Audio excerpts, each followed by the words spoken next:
Whichever way you look at it, feminist theory ultimately revolves around the contempt for men, or misandry, compared to the opposite term of misogyny, contempt for women.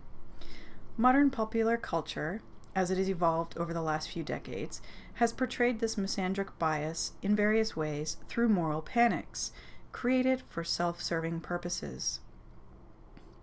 Self-serving for the media, victims advocates, lawyers, non-governmental organizations, or NGOs, politicians, psychiatrists, and psychotherapists. All of these groups have a vested financial interest in the success of advancing moral panics built upon the victimization of women and children. The typical structure of any moral panic looks like this. A particular thing, person, or group is defined as a threat to society's values or interests. The media sensationalizes and stereotypes the threat. Immediately, public concern builds.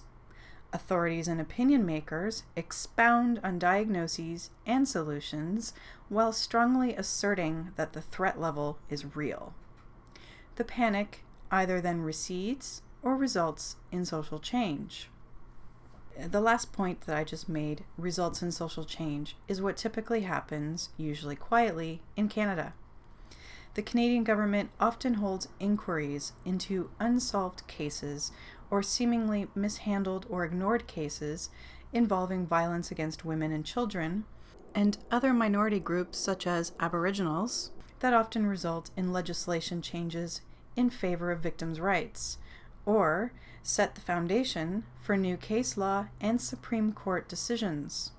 There have been inquiries into wrongful murder convictions in cases where DNA was able to exonerate the accused. But what about cases where there is no DNA or any other valuable forensic evidence that can prove or disprove whether the accused committed the crime or even if a crime happened at all? Enter historical sexual abuse claims, or childhood sexual abuse claims. As the feminist movement vastly progressed through the 1970s, there was a coinciding hysteria around a little-known psychiatric condition known as multiple personality disorder. The book and subsequent movie adaptation, Sybil, brought this to the forefront. This is important to know because its remnants still exist in today's current moral panic of childhood sexual abuse, so stay with me.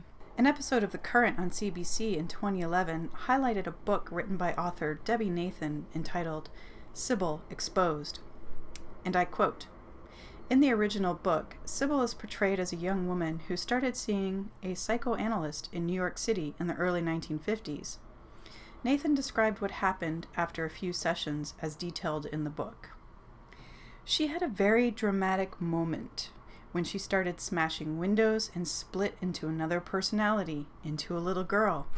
And as she went into further therapy with the therapist, she developed many other personalities, a total of 16. The therapist assumed that something terrible must have happened to her when she was a child to create this kind of splitting in her consciousness, so she spent many years working with her, and ultimately, Sybil remembered terrible, hideous sexual abuse and torture by her mother, and when she came to remember that, she reintegrated and was able to have a happy life after that. So, the book had a happy ending. But, after the book and film, suddenly there were hundreds and thousands, and by the late 1980s, there were 40,000 cases diagnosed in the United States alone.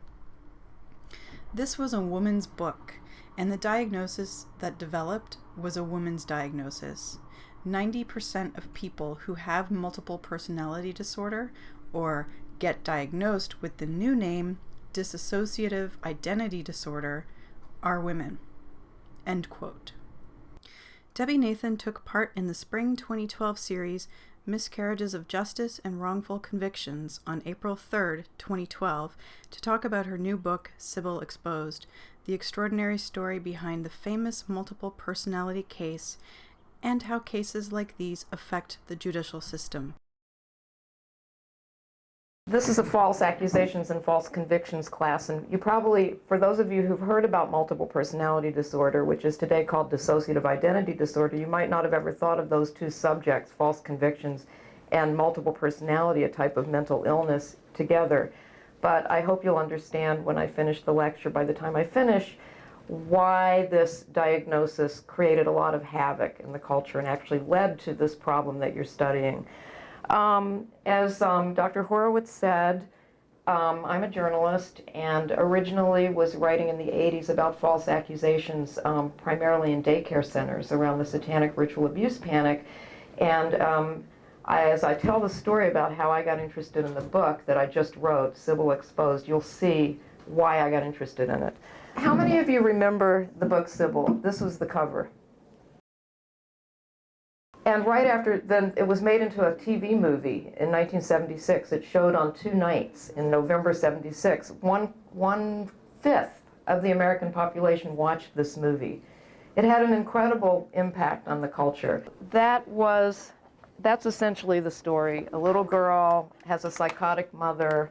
The mother rapes her when she's very small. She develops a lot of personalities, different selves inside her head, to sort of encapsulate the trauma. She doesn't know, her own self doesn't have any memory of this, but she develops all these different personalities to sort of put a package around that trauma. And then she spends years in therapy, and this is actually the very end of the book and the end of the movie, when she finally remembers, and the fact that she remembers causes her to be able to deal with the trauma, and all of the personalities come together and she's one person again. And that is the story of Sybil. And as you can see, it's an incredibly dramatic story. And if you can imagine, this was on television. The scenes that you saw were on television in 1976. It was unprecedented to have these kinds of depictions of sexual violence, and it was incredibly popular. So we're going to look at why it was so popular and what the results of that, what did that do in our culture. I found out that the woman who was Sybil never had multiple personalities as a child.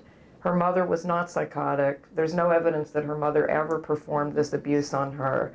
And yet, this book, Sybil, and the movie Sybil, the TV movie, actually got the diagnosis multiple personality disorder into the DSM, and I'll explain to you what that is later. It actually got it into the field of psychiatry. My interest in this has been in the harm that multiple personality caused in the criminal justice system and in the culture, the idea that women, that women are so weak that we can't remember things that have happened to us, that we have to go back in order to sort of be well, in order to be whole, to feel whole. We have to blame someone. We have to go back and find things in our childhood, find a horrible victimization. I don't think that does women a lot of good.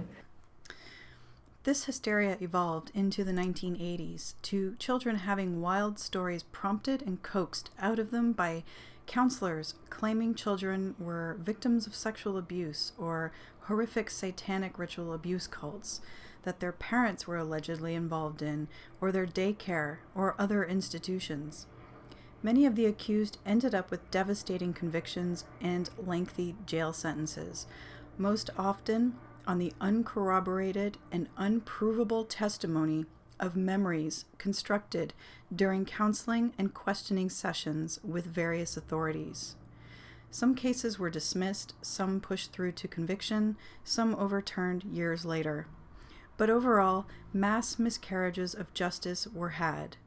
This next clip is from a 2020 episode from the 1990s and illustrates how easy it is for children to make up elaborate fictional stories when gradually encouraged to do so. Every year, thousands of people like the Sousas are convicted of child abuse, even though there's no direct physical evidence. They're convicted simply on the word of 4- and 5-year-old kids. Conventional wisdom is that kids that age wouldn't make such things up. They simply don't know enough about sexuality to come up with detailed accounts of sexual abuse. But then Cornell University professor Stephen Ceci read the testimony of some well-known molestation cases and concluded that interviewers had led the kids on by asking suggestive questions. The interviewers could say, how else can we get this information out? Because the kids won't volunteer it. The problem is that from a research standpoint, we are now discovering that if you put kids who were not abused through the same kind of highly leading, repetitive interview, some of those children will also disclose events that seem credible, but in fact are not born in actuality. But there must be some truth to it.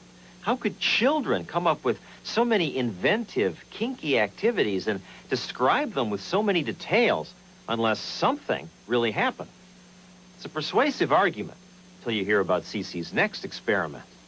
He had researchers ask 4- and 5-year-olds to pick a card out of a deck of 10. On each card was a question. Okay, Derek. This one says, have you ever seen a baby alligator eating apples on an airplane? No. No?